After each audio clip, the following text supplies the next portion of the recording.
Welcome to All That Matters, a show about what's really worth your attention in the markets and economy today. Join hosts Michael Antonelli and Ross Mayfield as they tackle the latest headlines and answer real questions from clients. Welcome to the All That Matters with Ross and Mike. Ross, we have a pretty serious topic today. We've been getting a lot of inquiries. We've been getting a lot of conversations with both advisors and clients about this topic. So I think we need to delve into war in the stock market. Certainly, it's on everybody's minds right now. There's been a lot of unease around the world.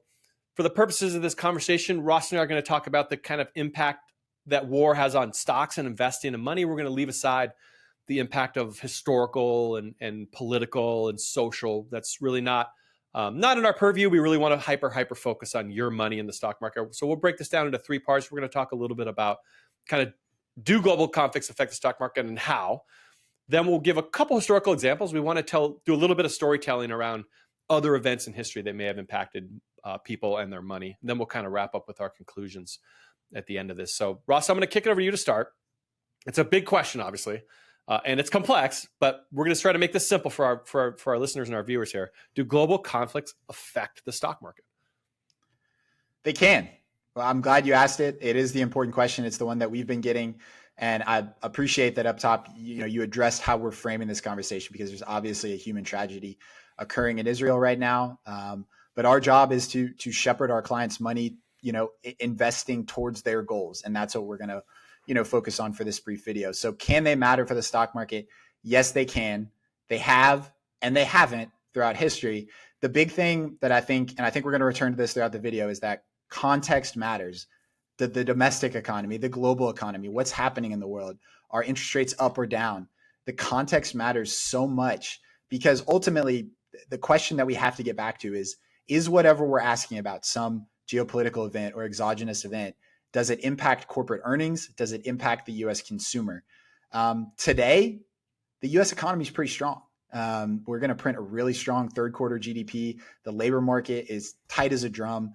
It's not perfect, but it's set against the backdrop of a pretty strong economy. And that matters when we're thinking about how does a geopolitical conflict, impact the economy? How does it impact the stock market? And I think those are the two big questions that we'll come back to probably a bunch during this conversation.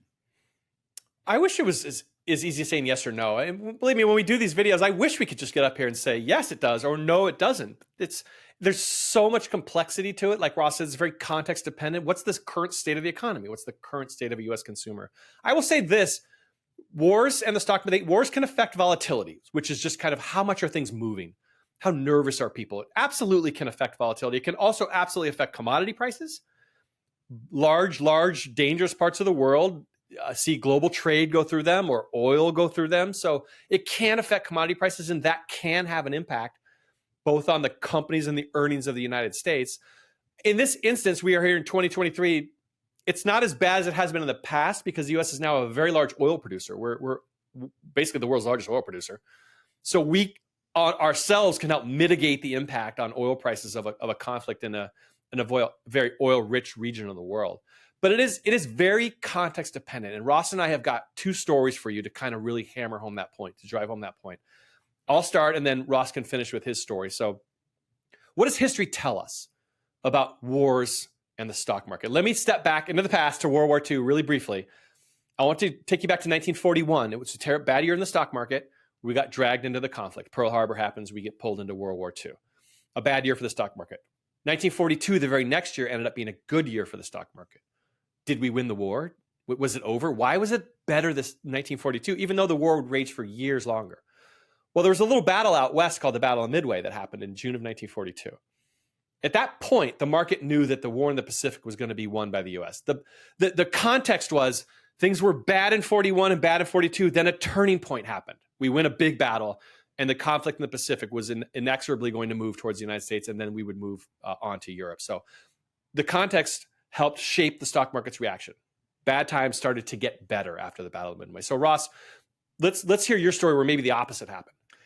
Yeah, a perfect flip of that, which a little more recent, but 9/11. So September 2001, we're already in a recession. We're already in a popping .com bubble, and 9/11 occurs, and it is enough to tip the U.S. economy into an even deeper funk, to scare the consumer just enough to kind of retreat from the economy overall. And a year later, the market is down 17, 18% because 9/11 was set against the backdrop of an already deflating economy. So, it happens on American soil. The market shuts for a week and then it opens to this brutal first week back. But the bigger picture was it's set against the backdrop of a weakening economy and a weakening stock market, for something that had nothing to do with geopolitical event. It was about a tech bubble. Yep. So I think the context is deeply important. One of the other ones that I think is kind of a critical comp for today is the invasion of Kuwait in 1990. So the Fed had been hiking interest rates as they have today. It's in the Middle East. It's not on American soil.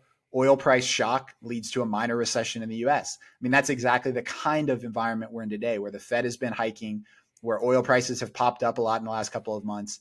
And a lot of folks are expecting, a minor or mild recession in the next 12 to 18 months.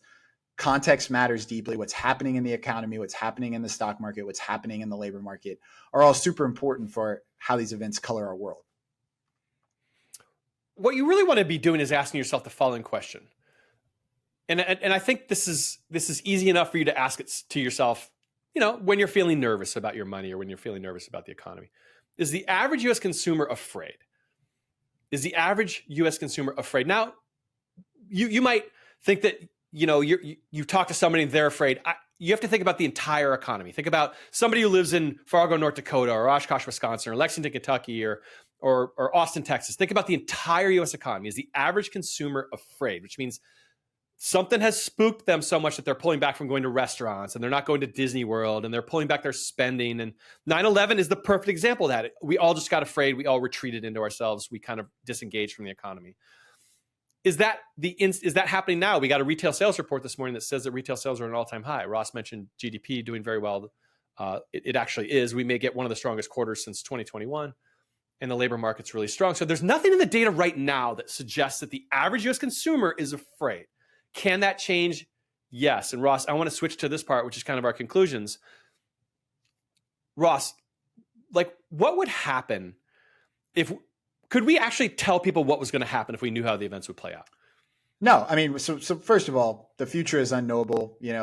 We can't predict the future, but even if we could, I'm not sure we would know what the trade was to profit or to make money. You don't know what the response of policymakers both at home and abroad will be. You don't know, the type of liquidity and what the Fed will do. How will it impact their rate hike policy? So there's all these second order effects that then turn into third order effects. And it's this, monstrous web of complexity that needs to be navigated. So even if you knew, the big event on the horizon, it would be really hard to invest in a hyper specific way so as to make money. And so, yeah, I mean, even if we knew, I mean, what do you think? Maybe I'm being crazy about that. But. Right. I just keep thinking back to 2020. I keep thinking back to the fact that if the worst thing that can happen to the US stock market is that the companies of the United States can't do business, if that's the worst thing that can happen, right? They can't make money. They can't sell their products. People cannot go to their stores. That happened in 2020. That literally occurred. We put everybody in their homes and shut down the economy, and the stock market closed up that year. It closed up. Remember, it bottomed in March and it closed the year positive. When we're saying we can't figure out the second or third order effects, not only can we not figure those out, we don't know how people's expectations change. So if the situation gets worse in a global conflict, what's the response of policymakers? If the response of policymakers is something that the market didn't expect and it's massively positive, that can change the direction of equities. So there's no way to predict what you should be in along the way because we don't know what the response is going to be of policymakers. And we know that the policymakers can do big things when they really need to. And Ross, what's the most important things to stocks right now? What's the most important thing in the market here in October of 2023? To me, it's still the U.S. consumer. It's just, do they have jobs? Are they going out and are they spending? Right. Right. And then yields, right? What are yields doing? And so it's a great point because, you're talking about the second order effects. So a major war breaks out in the Middle East over the weekend. And on Monday and Tuesday, stocks are up. They're up in kind of a big way. And the question is, well, why would they do that to a big geopolitical event that could have all these ramifications? It's because people were buying treasuries. They were flocking to a safe haven asset. And when people buy treasuries, yields go down. Yields have been this boogeyman for the stock market over the last couple of months. And the stock market took the opportunity to rally when yields were down, despite all of the geopolitical turmoil that had just broken out and was, still sprawling out underneath its feet. So it's really tough to play the path when there's all these little kinks along the way. Right. If you can't play path, it's best to play destination. And your destination is your plan, your goal, what you want when you engage with an advisor, when you engage with Baird. It's best to play destination and not path, because path is so impossibly hard to predict during global conflicts. So I do just want to remind you that when you're investing in the stock market, remember what you're investing in. You're investing in the people that make up the companies of the United States' stock market, if that's the one you've chosen to invest in, which means that the people that wake up every day and go to Walmart and Costco and Baird and Pfizer and Apple, you're investing in those people waking up every day and solving problems and growing revenues and growing profits. And those people do that regardless of kind of the current atmosphere around the world. They, in fact, I'd even argue, like, when times get more difficult, people get even better at their jobs. I know that's one of the lessons of 2020 is people just got better at what they were doing when they were forced to adapt really quickly. Human beings are very adaptable creatures, very, very adaptable. So that's what you're investing in. Ross, any kind of final words here? No, I think you're right. I like to end a lot of my client events and meetings with that point as well. And it's not just geopolitical events, but things like the national debt, some of these big things we talk about a lot. There's no boardroom at Apple where they're talking about their new product that's going to break all sorts of sales records and the national debt comes up, or right. Geopolitical events. And so just remember what you're invested in. Remember what your time horizon is. Remember why you're invested in the first place. There have been a lot of geopolitical events, unfortunately, over the last 30, 40, 50 years. And if you've invested through them, you've reaped long-term gains of the stock market. So focus on the long-term as usual. Yeah, that's right. So thanks for joining us. We'll certainly keeping our eyes on all this. We'll be writing, we're producing content, doing live events. We'll be keeping our eyes on this as well as our advisors too. So hopefully things settle down and we get a peaceful solution. But thank you guys so much for coming, and we'll speak to you soon. Thanks for watching All That Matters. Opinions expressed in this episode belonged solely to Mike and Ross and do not necessarily represent the opinions of Baird. This program is for informational purposes only and should not be relied upon for any investment decisions.